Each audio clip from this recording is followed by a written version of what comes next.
વર્ષ 2002માં લગ્ન થયેલા, પછી 2013 સુધી બંને સાથે રહ્યા હતા. પુત્રનો જન્મ પણ થયો હતો.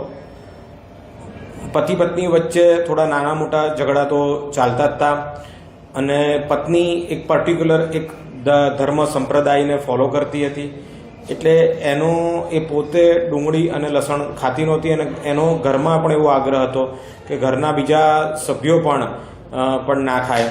અને આને લઈને નાના મોટા ઝઘડા ચાલતા હતા, બીજા મનદુખો ચાલતા હતા, બંને વચ્ચે ડિફરન્ટ ઓપિનિયન હતા, બંને વચ્ચે મનભેદ હતા, વિચારભેદ હતા. એ ડિસ્પ્યુટથી 2013માં પત્ની ઘર છોડીને જતી રહી હતી, અને દીકરો પણ પતિ સાથે જ હતો. દીકરો પણ છોડીને જતી રહી હતી તરછોડીને.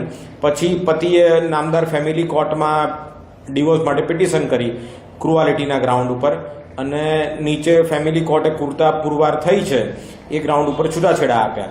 અને એની સામે પત્નીએ નામદાર ગુજરાત હાઈકોર્ટમાં અપીલ કરેલી, પણ અપીલમાં એની અપીલ ડિસમિસ કરવામાં આવી છે કે ભાઈ નામદાર ફેમિલી કોર્ટે જે ઓબ્ઝર્વેશન ને ફાઇન્ડિંગ આપ્યા છે એ બધા બરાબર છે, જસ્ટ અને પ્રોપર છે, એમ કરીને એની અપીલ કાઢી નાખવામાં આવી છે.